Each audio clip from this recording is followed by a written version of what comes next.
నేను మా మేనమామలు తాతలు వీళ్ళందరినీ సంబంధించి నేను సాధించేది ఏం లేదు. నాకు ఇలాంటి విద్య నేర్పిన మా గురువులు ఉన్నారు. వీళ్ళని సంబంధించి నేను రాజ్య పరిపాలన చేయలేను అని రాజులు విరమించుకుంటాను. యుద్ధం చేయలేను నేను. ఇలాంటి రాజ్యం నాకు అవసరం లేదు.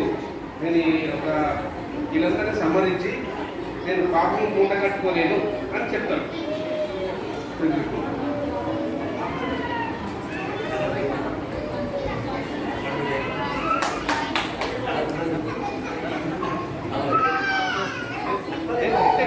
హరే కృష్ణ. మాది నారాయణ గ్రూపు.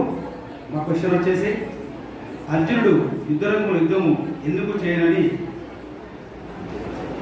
చెప్పడం జరిగింది. సో అనేక కారణాలు ఇక్కడ దీనికి, ఒకటి కాదు. అంటే మేము రాజ్యాన్ని సుఖం సంపాదన పొంది ఎవరికైతే మేము ఎంజాయ్మెంట్ చేయాలో వారైనప్పుడు ఈ యుద్ధంలో ఈ రాజ్యాన్ని సంపదని గెలిచి మేము ఏమని ఆనందపడతాం. కాబట్టి యుద్ధం నేను చేయను అని ఒకటి. రెండవది, ఈ యుద్ధంలో అందరూ నా తండ్రులు, తాతలు, గురువులు, మేనమామలు మరియు మామలు, పుత్రులు, అనేక మిత్రులు, బంధువర్గులు అందరూ కూడా ఇక్కడ యుద్ధంలో నిలిచినది. కాబట్టి వీళ్ళని నేను ఎలా చెప్పగలుగుతాను? నేను ఇక్కడ మధ్యలో వచ్చినవాడు కాబట్టి వీళ్ళు నన్ను ఇప్పుడు నిరాయుధం చేసి చంపినా కూడా నాకేం బాధ లేదు, కానీ నేను తిరిగి వాళ్ళని చంపే ప్రయత్నం చేయనని కూడా చెప్పడం జరిగింది. దాంతోపాటు యుద్ధంలో లక్షలాది సైనికులు ఉన్నారు. వీళ్ళందరినీ నేను చంపితే వాళ్ళ యొక్క భార్యలు ఎదవరైతారు. వాళ్ళు దానికి ఒక శ్లోకం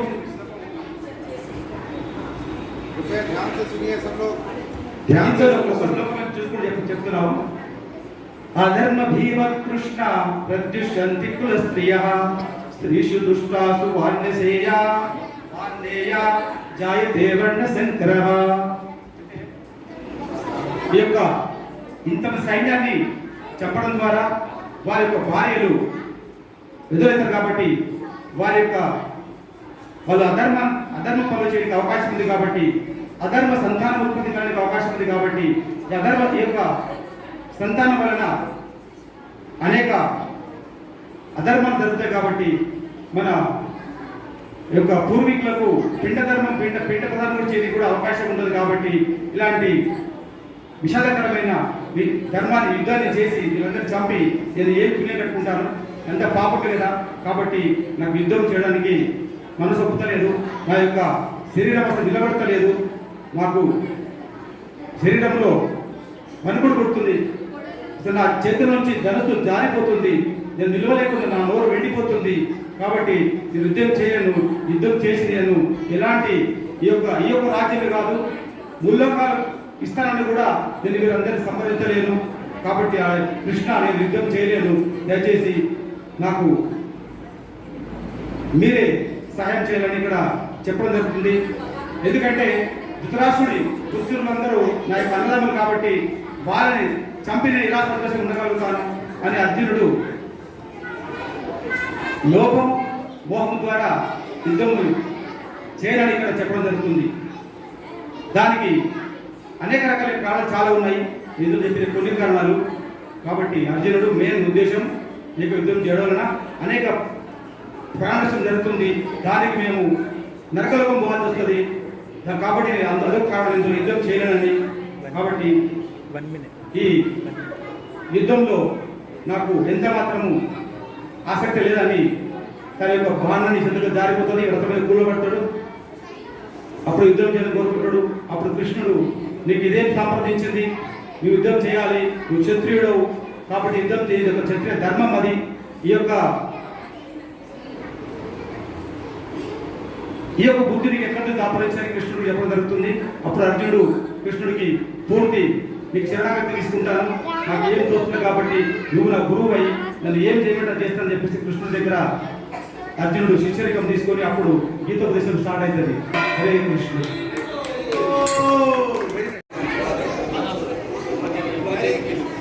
దాన్ని మీరు చూసుకుంటారు, ఇక్కడ చూడవచ్చు మీరు కూడా చూడాలి. మీకు దోషి చెప్పండి, మార్కులు వేసి గిఫ్ట్ ఇవ్వచ్చు కదా, చూసి మీకు దోషి చెప్పాలా, ఎక్కువ దాన్ని మీ యొక్క స్టడీ చేయదు. మరి మాధవ గ్రూప్ అండి,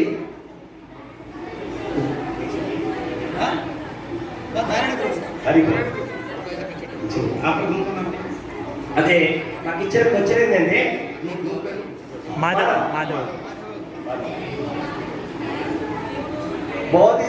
భగవద్గీత మనకు నేర్పించే విషయాలు ఏంటి అంటారు.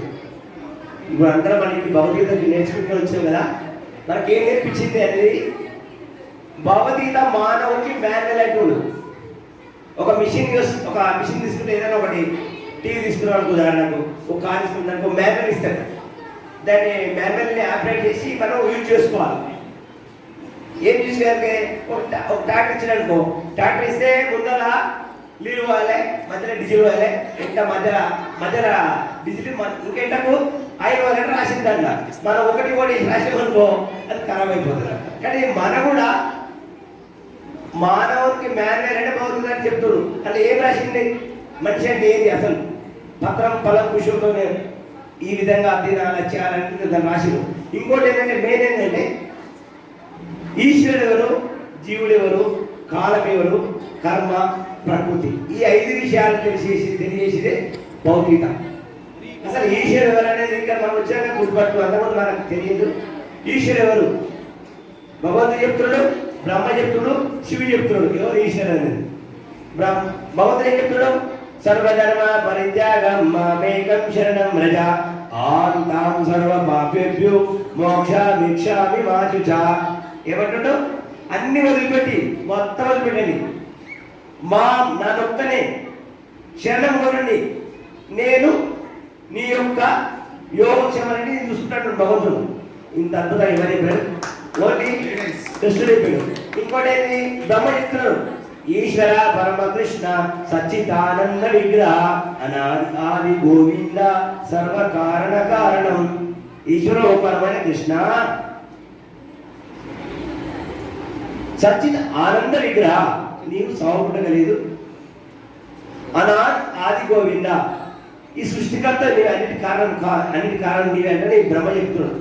శివుడు చెప్తుంది పాపం. పర్వదేవి ఏం చేస్తున్నాడు అని అడిగితే, నేను జపం చేస్తున్న శివుడు అంటే అప్పుడు అడుగుతాను, ఆరాధనం సర్వం విష్ణు ఆరాధన పరం అంటే శివుడు చెప్తున్నాడు. శివుడు చెప్పుడు, బ్రహ్మ చెప్తు, భగవంతుడు చెప్తున్నాడు. కాబట్టి ఇంకెవరు ఈశ్వరుడు అంటే కృష్ణుడు, భగవంతుడు అంటే మనందరూ గుర్తుపెట్టుకోవాలి. సెకండ్ వచ్చేసి జీవుడు ఎవరు అంటే, జీవుడు ఎవరంటే దేవి కౌమారం యవనం జర తదా దేహస్థ ప్రాప్తి దీనస్తు సవింభూయతే. అంటే జన్మ, వృద్ధి, జర, వ్యాధి ఉంది. చిన్న నుంచి వయసుతనం నుంచి ముసలితనానికి వస్తున్నాం, మనకు అర్థమైపోతుంది. అప్పుడు కూడా మనము మళ్ళీ మనకు దేహం ఉందని చెప్తుంది, తెలుస్తుంది. పుట్టిన వారికి మరణించడం జన్మలోపం చెప్తుంది. కాబట్టి జీవుడు ఎవరనేది మనకు దీనికి అర్థమైపోతుంది. కాలం అంటే కర్మ, కర్త, క్రియ అనేది దీన్ని మనకు తెలియజేస్తుంది. ప్రకృతి అంటే ప్రకృతిలో తమ రజో సత్వగుణాలు కలిగిన వాళ్ళు ఉంటారు. కాబట్టి దీని గురించి మనకు విషయం తెలిసింది.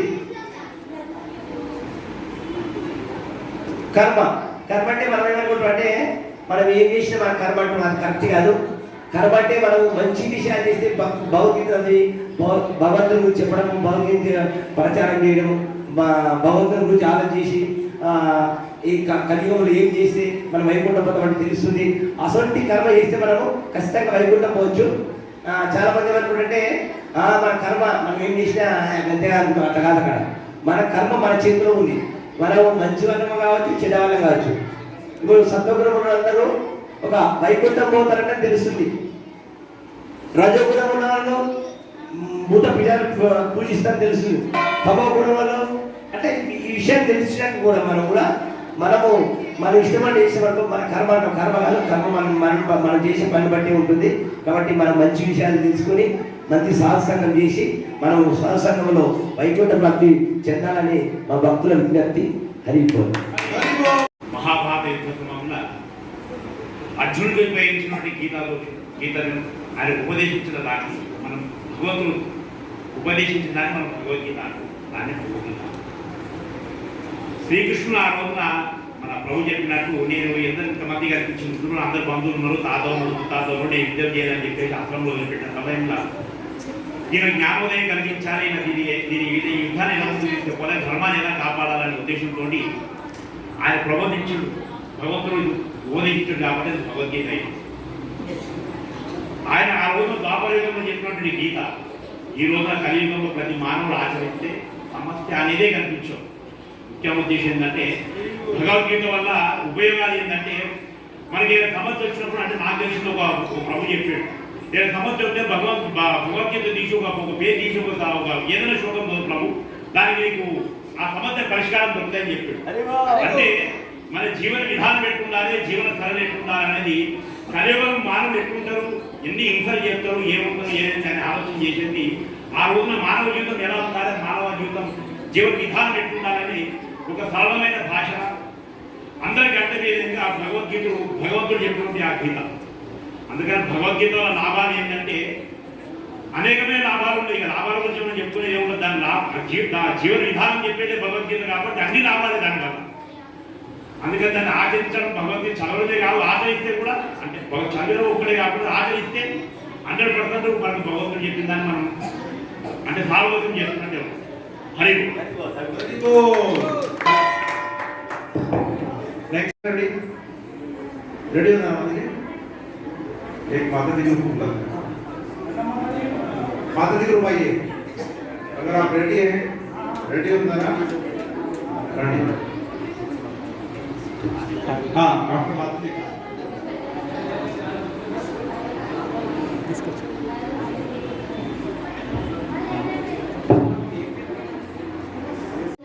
దానికి కారణాలు ఏంటి? చాలా మంచి ప్రశ్న, थोड़ा ध्यान से सुनिए, अच्छा प्रश्न. హరే కృష్ణ ప్రభుజీ మాతాజీ, మనం భక్తిలో ఎందుకు శ్రద్ధ చూపించలేకపోతున్నాము అనేదానికి కారణం చెప్తున్నాను నేను. ఫస్ట్ భక్తి అంటే ఏంటో తెలియకపోవడం వల్ల మనం శ్రద్ధ చూపించలేకపోతున్నాము. ఇంకొకటి, మనం భక్తి చేసినప్పుడు మన బంధువుల నుండి బయట వాళ్ళ నుండి ఏదైనా మాట వస్తుందేమో అన్న భయంతో మనం భక్తి చూపించలేకపోతున్నాం. ఎందుకంటే మన బంధువులలో మనకు శిలకం పెట్టుకొని మెడలో తులసిమాల వేసుకొని జపమాల వేసుకొని బయటకు వెళ్ళినప్పుడు ఓ ఈమెనే చేస్తుందా వీళ్ళే చేస్తున్నారు భక్తి నేను చేయట్లేదా అన్న మాట వస్తుందేమో అన్న భయంతో మనం భక్తి చేయలేకపోతున్నాం. ఇంకొకటి, మనకు పరిప్రేక్షత జ్ఞానం లేకపోవడం వల్ల కూడా మనం భక్తి అంటే ఏంటో తెలియకపోవడం వల్ల కూడా మనం భక్తి చేయలేకపోతున్నాం. ఇంకొకటి, ఇంట్లో వాళ్ళు మనకు సహకరించాలి, భార్యాభర్తలు మన ఫ్యామిలీ మెంబర్స్ అందరూ మనకు సహకరించినప్పుడే మనం భక్తి చేస్తాం. మనకు భక్తి చేయాలంటే మనకి ఇంకొకటి భగవంతుని కృష్ణ కృప కూడా మనకు ఉండాలి. మనకు చెప్పేవాళ్ళు గురువులు పెద్దవాళ్ళు లేకపోవడం వల్ల కూడా మనం భక్తి చేయలేకపోతాం. భక్తిలో నియమ నిబంధనలు పాటించకపోతే మనకి ఏదైనా జరుగుతుందేమో, మన ఫ్యామిలీ మెంబర్స్కి ఏమైనా జరుగుతుందేమో అన్న భయంతో మనం యొక్క భక్తి చూపించలేకపోతాం. ఇంకొకటి, పూర్వజన్మ కర్మఫలం కూడా పూర్వజన్మ కర్మఫలం వల్ల కూడా మనం భక్తి చేయలేకపోతాం. ఇంకొకటి, మనము భక్తి కడుపు కోసము డబ్బు కోసము బిజినెస్ వ్యామోహంలో పడి కూడా భగవంతుడికి సేవ చేయలేకపోతాం. అదే ఒక ఆఫీస్లో పని చేస్తున్నప్పుడు ఒక బాస్ 4 గంటలకు లేచి ఫస్ట్ షిఫ్ట్ రండి అని చెప్పినప్పుడు నిద్ర కూడగట్టుకొని ఫస్ట్ షిఫ్ట్ 4 గంటలకైనా వెళ్ళగలుగుతాం. కానీ బ్రహ్మ ముహూర్తంలో లేచి కృష్ణ సేవ చేయండి అంటే ఎవరు చేయలేదు. ఎందుకంటే దేవుడు మన ఇంట్లోనే ఉంటుంది కదా, 7 గంటలకు లేచి చేసుకోవచ్చు, ఎక్కడికి వెళ్ళిపోతలేదు కదా మేము బద్దకంతో కూడా పడుకోండి. ఇంకొకటి, భగవంతుని గురించి తెలియకపోవడం వల్ల కూడా భక్తి చేయలేదు. हरी हरी माता जी इसकी अच्छा 7వ అధ్యాయం 12వ శ్లోకం. బహుమానం జన్మ నామంతే జ్ఞానవన్మానం ప్రపద్యంతే వాసుదేవ సర్వమితి మహాత్మాసుదుర్లభ. నిజంగా జ్ఞానంలో ఉన్నవాడు పలు జన్మ మృత్యువుల తర్వాత నన్నే సర్వ కారణాలకు కారణునిగాను సర్వస్వముగాను తెలుసుకొని నన్ను శరణు చొచ్చుతాడు. అటువంటి మహాత్ముడు దుర్లభుడు, అతి దుర్లభుడు. Hare Ram Ram Ram Hare Hare. Very interesting question. Hare Krishna. మా గ్రూప్ వచ్చేసి కేశవ గ్రూప్. మాకు ఇచ్చిన క్వశ్చన్ మనకు భగవంతుడు కనుక 2 ఆప్షన్స్, ఒకటి మానవ జన్మ, 2 దేవుడు అని ఇస్తే ఏది తీసుకుంటారంటే మానవ జన్మ ఉత్తమ జన్మ. ఎందుకంటే ప్రభు ఇదని చెప్పి 2 జన్మల ఆప్షన్ ఇచ్చాడు. దేవతల్లాగా పుడితే ఎలా ఉంటుంది, మానవులాగా పుడితే ఎలా ఉంటుంది, మీరు ఏం తీసుకుంటారు అని అడిగాడు. అయితే మేము తీసుకున్నది మానవులాగా, మనం అందరం మనుషుల్లాగానే ఉపయోగించాలి. ఎందుకు అంటే మొట్టమొదట ఇప్పుడు ఇక్కడ మనకు భగవద్గీత నేర్చుకోవాలంటే మనిషి యొక్క శరీరమే కావాలి, మానవుడే కావాలి. అక్కడ దేవతలందరూ కూడా చేసుకోవచ్చు, బట్ నేను మనిషి గురించి చెప్తున్నాను. భగవద్గీత జ్ఞానం నేర్చుకోవాలంటే మనిషి యొక్క శరీరమే కావాలి. వేరే జీవులు కూడా ఏవి నేర్చుకోలేరు. 84 లక్షల జీవరాశుల తర్వాత మానవ జన్మ వచ్చింది. ఇటువంటి జన్మ మనము సక్రమంగా వాడుకోవడానికి ఈ శరీరం ఒకటి ఉంది. అయితే ఈ శరీరం లోపల అనేకమైన ఉన్నతమైన కార్యక్రమాలు చేసుకోవచ్చు. అయితే మెయిన్ ఏంటంటే చైతన్య మహాప్రభు సాక్షాత్తు శ్రీకృష్ణుడు అయినప్పటికీ కూడా భూలోకంలో మానవ రూపం దాల్చి హరినామాన్ని ప్రచారం చేసడానికి వచ్చాడు మన మధ్యలో. అతను కూడా మానవుడే. అలానే ఇప్పుడు మనకున్న జ్ఞానము ఈ హరినామాన్ని ప్రచారం చేయడానికి, ప్రపంచమంతటా విస్తృతంగా చేయడానికి శ్రీల ప్రభుపాదులు కూడా మానవ రూపం దాల్చి అమెరికా వెళ్ళి ఈ హరినామాన్ని ప్రచారం చేశాడు. అయితే ఈ హరినామాన్ని ప్రచారం చేయడానికి కంపల్సరీ మానవ శరీరం అవసరము. ఇప్పుడు మనం అందరం కూడా వెయిట్ చేస్తున్నాం ప్రసాదం కోసము. దాన్ని తీసుకొని మనం ఆనందించడానికి కూడా మానవ శరీరం కావాలి ప్రసాదం తీసుకోవడానికి. ఇది హరే కృష్ణ. ఇంకా ఎన్నో ఉన్నాయి చెప్పాలంటే. एक मिनट आप लोग एग्री हैं जो इन्होंने बोला है? आप लोग सभी लोग एग्री हैं? एग्री? उन्होंने बोला कि मानव जन्म लेना है या देवताओं का जन्म लेना है, तो वो बोलते हैं कि हम मानव जन्म लेना है, क्योंकि मानव जन्म रहेगा तो अच्छा प्रचार कर सकते हैं, भगवान का नाम सुन सकते हैं, भगवत गीता के बारे में जान सकते हैं। अरे देवता बनेगा तो कितना एंजॉय करेगा ना,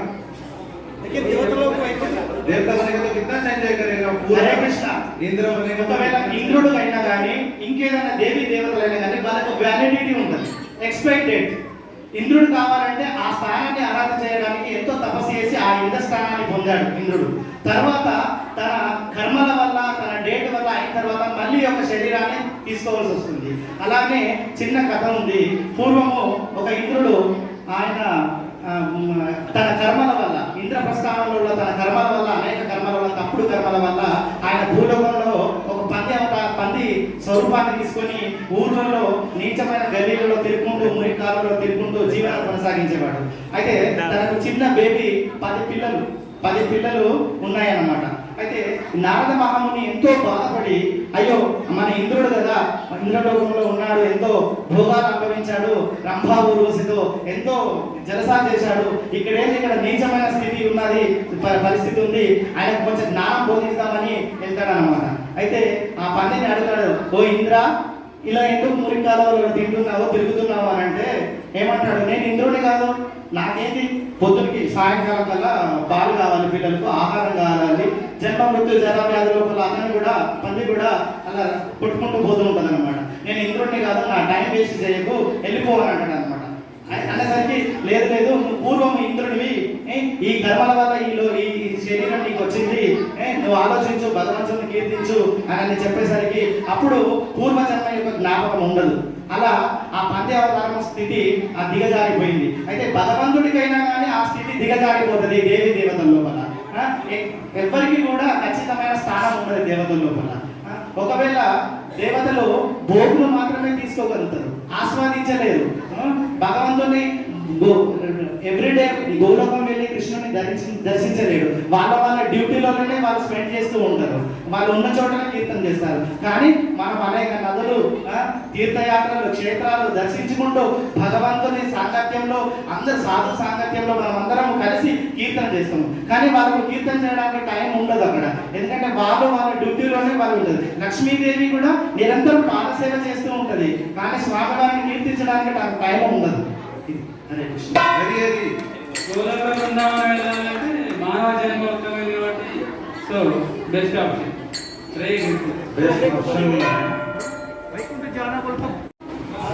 గ్రూప్ పేరు అందరూ గ్రూప్లో వచ్చింది కానీ ఒక్కోగా మనం హరే కృష్ణ సైలెంట్ ఉండాలని ఎవరు చెప్పలేదు, మేము చెప్తున్నాం. హరే కృష్ణ కృష్ణ కృష్ణ హరే హరే, హరే రామ రామ రామ హరే హరే. హరి బోల్. మా టీం పేరు గోవింద గ్రూప్. గోవింద గోవింద గోవింద. మా ప్రశ్న, భగవంతుని నిర్వచనం ఏమిటి? ఎవరిని భగవంతుడు అనాలనేది మా ప్రశ్న. భగవంతుడు అనేదానికి సమాధానం ఎవరు అంటే, ఎవరిని పడితే వాళ్ళని భగవంతుడు అనడానికి ఆస్కారం లేదు. భగవంతుడు అనేదానికి నిర్వచనం ఏంటంటే, ఎవరైతే ఐశ్వర్యస్య సమగ్రస్య వీర్యస్య యశస్వియస్య జ్ఞాన వైరాగ్యస్యైవ షణ్ణాం భగవాన్ నారాయణ. అంటే ఎవరైతే ఐశ్వర్యపరంగా కానీ, యశస్సు పరంగా కానీ, శక్తి పరంగా కానీ, సౌందర్యం పరంగా కానీ, జ్ఞానం పరంగా కానీ, వైరాగ్య పరంగా కానీ ఎవరికైతే ఎక్కువ ఉంటుందో వాళ్ళని భగవాన్ అని సంబోధించాలనేది శాస్త్రంలో చెప్పబడింది. ఇక్కడ ఎంతో మంది దేవతలను, దేవాది దేవుడైన కృష్ణుడికి మనము పోలిక చూస్తే, ఐశ్వర్యము, ఎవరైతే లక్ష్మీదేవిని, ప్రపంచంలో ఉన్న మొత్తం ధనవంతమైన లక్ష్మీదేవి తన పాదాలను పొద్దుతూ తన సేవ చేయడానికి ఉన్నది కాబట్టి, దేవాది దేవుడైన కృష్ణుడు, నారాయణుడు మాత్రమే అత్యంత ఐశ్వర్యవంతుడు అనేది ఇక్కడ మనకు అందరికీ తెలిసిన విషయం. ఆయన కంటే ఐశ్వర్యవంతుడు ఎవరూ లేరనే విషయం మనం ఇక్కడ అవగతం చేసుకోవాల్సిన అవసరం ఉంది. ఇంకొకటి కీర్తి, యశస్సు. ఎన్నో సంవత్సరాల క్రితం చెప్పిన భగవంతుని యొక్క లీలలు కానీ, భగవంతుడు చెప్పిన మాటలు కానీ కొన్ని వేల సంవత్సరాల నుంచి, వేల యుగాల నుంచి మనం ఇప్పటికి తీసుకున్నామంటే ఆయన కీర్తిని ఎంతో మనం తెలుసుకోవాల్సిన అవసరం ఉంది. ఇంకొకటి శక్తి. కేవలం చిటికెన వేలపై గోవర్ధనగిరి పర్వతాలు ఎత్తింది. ఇప్పుడు కేవలం ఒక 2 కిలోల బాటలు మనం లేపలేకపోతున్నామే. గోవర్ధనగిరి పర్వతాన్ని ఆ రోజు ఎత్తి అత్యంత శక్తివంతుడని నిరూపించుకోగలిగింది కాబట్టి అత్యంత శక్తివంతుడని మనం సంబోధించాల్సి వస్తుంది. సౌందర్యం. ఆయన సౌందర్యం చెప్పాలంటే మన మాటల్లో చెప్పలేదు, ఎందుకంటే ఎంతో మంది ఇప్పుడు గోపికలు ఆయన సౌందర్యానికి ముగ్ధులేదు, ఆయన కాదు ఆయన కుటుంబ సభ్యులు కూడా ఆయన సౌందర్యానికి ముగ్ధులేదు చెప్పాలంటే. అందుకే అత్యంత సౌందర్యవంతుడు కాబట్టి కృష్ణుడే దేవాది దేవుడు అని భావించాల్సి వస్తుంది. జ్ఞానము. ఎవరైతే అర్జునుడు యుద్ధం చేయలేను అని అన్నప్పుడు, నువ్వు యుద్ధానికి కాదు నేను జ్ఞానాన్ని బోధిస్తా అని చెప్పి కేవలం 45 నిమిషాలలో భగవద్గీత అనే సారాంశాన్ని బోధించి, ఆ అర్జునుడికే కాకుండా మనకి కలియుగంలో కూడా మానవులకు కూడా ఒక జ్ఞానాన్ని బోధించాలనే ఉద్దేశంలో జ్ఞానాన్ని బోధించి మనం సన్మార్గంలో నడవడానికి దిశ నిర్దేశం చేసిన శ్రీకృష్ణ భగవానుడు చాలా జ్ఞానవంతులని మనం సంబోధించాల్సి వస్తుంది. అదేవిధంగా వైరాగ్యం. ఈ అన్నీ కూడా ఐశ్వర్యము, కీర్తి, శక్తి, సౌందర్యము, జ్ఞానము ఉన్నా కూడా కేవలము వైరాగ్యము ఆయనకే సొంతమైనది కాబట్టి శ్రీకృష్ణుడు వైరాగ్యంలో ముందుంటాడని మనం భావించాల్సి వస్తుంది. ఇంకొక విషయం ఏంటంటే, భగవద్గీతలో ఒక శ్లోకం ఉంది, మొత్తం ధ్యానయోగంలో భగవంతుడు చెప్తాడు, మత పరతరం అనేది కించిదస్తానం చేయ మై సర్పమిదం ప్రోతం సూత్రే మనిదనాయు. ఇది ధ్యానయోగంలో 7.7 శ్లోకము. ఈ శ్లోకం యొక్క తాత్పర్యం, నాకంటే ఉన్నతమైనది ఏది లేదు ఓ అర్జున, పూసలన్నీ దానిపై కూర్చున్నట్టు సమస్తము నా యందు ఆధారపడి ఉన్నాయని చెప్పేసి కంక్లూడ్ చేస్తే ఏ భగవంతుడు కూడా ఇక్కడ కూడా నేనే భగవంతునని కంక్లూడ్ చేయలేదు. ఓన్లీ భగవద్గీతలో శ్రీకృష్ణుడు మాత్రమే నేనే భగవంతునని కంక్లూడ్ చేసిన శ్లోకాలు చాలా ఉన్నాయి. దాంట్లో తీసుకునే రెండు అత్యంత ముఖ్యమైన శ్లోకాలు. ఇంకొకటి 10వ అధ్యాయంలో 8వ శ్లోకము, అహం సర్వస్య ప్రభావం మత్త సర్వం ప్రవర్తతే ఇది మత్వ వదంతే మా భావ సంబంధికం. అంటే ఈ శ్లోకానికి తాత్పర్యము, నేనే సమస్త సృష్టికి మూల ఉత్పత్తి స్థానము, నా వల్లనే అన్ని కొనసాగుతున్నది. అంటే సృష్టి స్థితి లయ కారకుడు నేనే. సో దీన్ని తెలుసుకున్న బుద్ధిమంతులందరూ నన్నే పూజిస్తారని స్వయం భగవాన్ నేనే అని చెప్పేసి కూడా అర్జునుడికి వివరించి యుద్ధానికి సంసిద్ధం చేస్తాడు. కాబట్టి ఈ రెండు శ్లోకాల ద్వారా మనం భగవానుడు శ్రీకృష్ణుడే దేవాది దేవుడని हरी हरी हरे कृष्ण। किसी को कोई प्रश्न पूछना है? నామపురాణాల గురించి చైతన్య మహాప్రభువుకి హరిదాస్ ఠాకూర్ మధ్య సంభాషణ జరుగుతుంది. ఈ నామపురాణాల గురించి దశవిధ నామపురాణాలు పద్మపురాణంలో ఎంతో వివరింపబడినది. భగవంతుని నామము ప్రచారం చేయుటలతో జీవితం దారపోసిన భక్తులను సృష్టించారు. అంటే దీని అర్థం ఏంటంటే ఎవరైతే భగవంతుని ప్రచారం చేస్తున్నారో వాళ్ళని మరిన్ని విక్రయించడం కానీ దూషించడం కానీ చేయడం. సెకండ్ శివుడు బ్రహ్మ మొదలగా విష్ణువుగా సమానులని కానీ స్వతంత్రులని కానీ భావించుట. ఒక్కొక్కప్పుడు కొందరు నాస్తికులు ఇతర దేవతలందరూ దేవాది దేవుడైన విష్ణువుగా సమానులని భావించుతారు. ఆధ్యాత్మిక ఆచరణలో ఆదేశాలను వైదిక గ్రంథాలను ద్వేషించుట,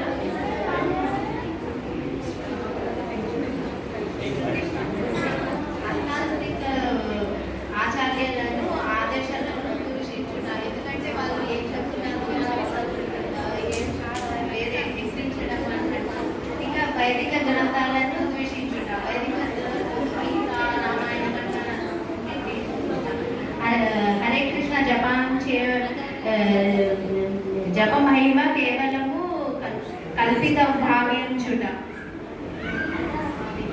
హరినామ స్వరము హరినామములకు దుర్వ్యాఖ్యలకు చెప్పుట. అంటే నామం కల్పితమని భావించుట. భగవన్నామం చేయుచున్నామని అహంతో పాపకృత్యములను ఆచరించుట. దీని అర్థం ఏంటంటే నామము బలముతో పాపము అని చెప్పుట. నామబలము పాపము అని చెప్పుట. అంటే నామము చేయటము పాపమని అనుకుంటాం.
कृष्ण कृष्ण हरे हरे हरे राम राम राम हरे हरि बोल।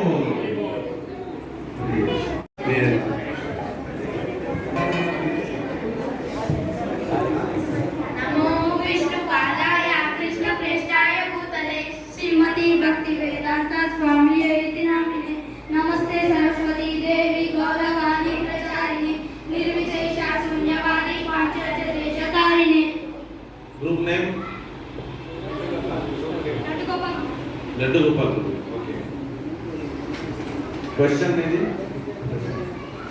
మాకు వచ్చిన క్వశ్చన్ ఏంటంటే దశావతారం నుంచి ఒక అవతారంలో ఒక లీల గురించి చెప్పాలి, అది మన రియల్ లైఫ్ కి కనెక్ట్ అయి ఉంటుంది. దశావతారంలో మేము రామావతారం తీసుకున్నాం. రామాయణకు వైఫ్ సీత. రామవనం కూడా సీతకి గోల్డెన్ డియర్ కావాల్సి మనము వాటిని ఇగ్నోర్ చేసి గోల్డ్ వెనకాల పరిగెత్తు ఉంటాం ఎప్పుడు. ఇప్పుడు మనం రామాయణంలో వస్తే రామ ఏమో సీత వర్డ్స్ని యాక్సెప్ట్ చేసి హంటింగ్కి రెడీ అయి ఉంటారు. ఈ గ్యాప్లో రామాయణము బ్రాహ్మణ అవతారం తీసుకొని సీతని ఆయన కింగ్డమైన లంకకి తీసుకెళ్తారు. మనం గోల్డ్ వెనకాల పరిగెడితే గోల్డ్ ఏమో మాయ మన తలపైన వచ్చి కూర్చుంటుంది. మనల్ని దేవుడి దగ్గరికి వెళ్ళకుండా చేస్తుంది. ఇప్పుడు సీతకేమో రామ హెల్ప్ కావాలి. ఇప్పుడు సీత ఏమో రామని మీట్ అయితే కానీ అది పాసిబుల్ అవ్వదు. అయితే అది హనుమాన్ హెల్ప్తోనే పాసిబుల్ అయింది. ఇప్పుడు రియల్ లైఫ్ లో చూస్తే మన గాడ్ దగ్గరికి వెళ్ళాలంటే హనుమాన్ లాంటి గురువు కావాలి. ఆ గురువు మనకి శ్రీల ప్రభుపాదులా దొరికారు. రామాయణంలో రామ ఏమో దేవుడు, సీత ఏమో మనము, రావణ ఏమో మాయ, హనుమాన్ ఏమో గురువు, గోల్డెన్ డీర్ ఏమో మాయకి అసిస్టెంట్. విజయరసి దీక్షురని దిక్పతి కమనీయం దశముఖ మౌలి బలిం రమణీయం కేశవద్రీత రామ శరీర జయ జగదీశ హరే జయ జగదీశ హరే జయ జగదీశ హరే Krishna. Visakha group. Question Krishna past tense నుంచి ఒక పాస్ట్ టెన్స్ తీసుకొని దాని గురించి చెప్పాలి. దాంట్లో మనం ఏం నేర్చుకున్నామో చెప్పాలి.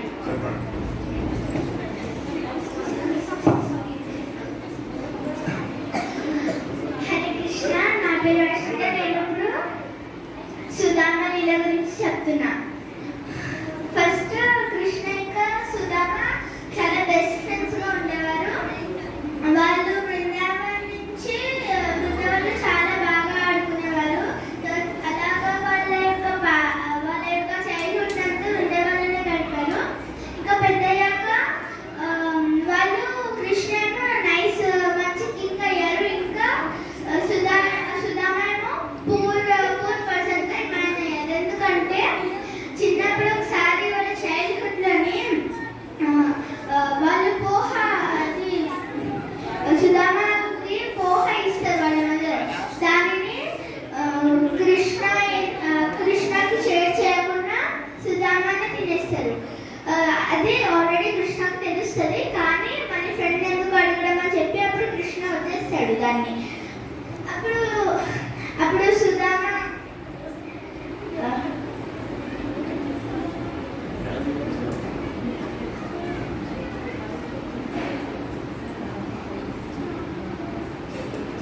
హరే కృష్ణ హరే కృష్ణ కృష్ణ చెప్పండి.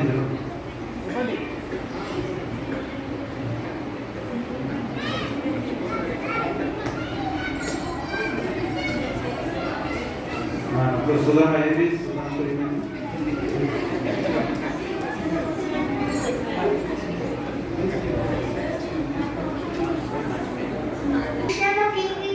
సుధామేమో పూర్ పర్సన్ గా మిగిలిపోతారు. అప్పుడు సుధామకి వాళ్ళ వైఫ్ ఇంకా పిల్లలు కూడా ఉంటారు. కానీ తినడానికి వాళ్ళ దగ్గర కూడా లేని పరిస్థితులు వాళ్ళు ఉంటారు. కాబట్టి వాళ్ళు కృష్ణ దగ్గరికి వెళ్ళి వాళ్ళ హెల్ప్ కోసం వెళ్తారు.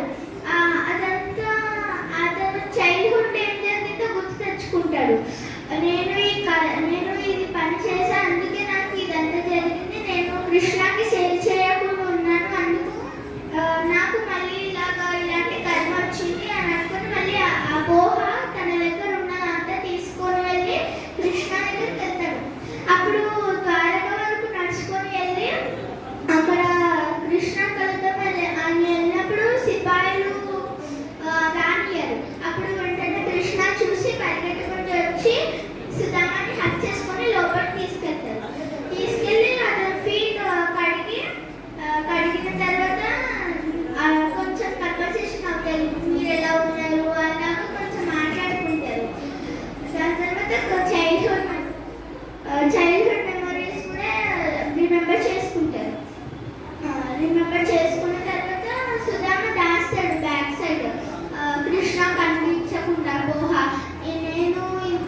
భావం.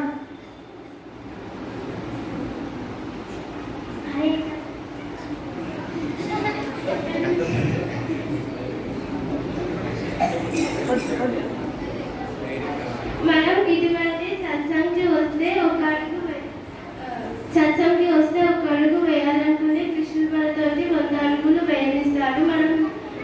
మన పక్కన వాళ్ళని స్నేహితులు అనుకుంటాం, కానీ మనకి ఎటువంటి ఆపద వచ్చినా వాళ్ళు మనల్ని ఆదుకోరు. కానీ మనం ఎటువంటి ఆపదలో ఉన్న కృష్ణుడిని ఒక్కసారి తలుచుకుంటే కృష్ణుడు మన ఎటువంటి ఆపద ఉన్నా ఆ ఆపదను తీరుస్తాడు. ఎగ్జాంపుల్, ఒకరోజు అర్జున వాళ్ళు కౌరవులతోని పేకాడేటప్పుడు అర్జున వాళ్ళు ఓడిపోతారు. అయితే ద్రౌపదిని వాళ్ళు పేకాటలో పెట్టి ఆడతారు. అయితే ఏమవుతుందంటే వాళ్ళు ఓడిపోయినప్పుడు అందరూ చూస్తూనే ఉంటారు, కానీ ద్రౌపదికి ఎవరు హెల్ప్ చేయడం చేయలేరు. కానీ ద్రౌపది ఏం బాధపడకుండా ఒక్కసారి కృష్ణని తలుచుకుంటుంది. అప్పుడు కృష్ణ ఆమెకి హెల్ప్ చేస్తాడు. మనం ఒకవేళ సత్సాయి భవన్కి ఒక అడుగు వేసి వస్తే మన కోసం కృష్ణ 10 అడుగులు వేసిస్తాడు.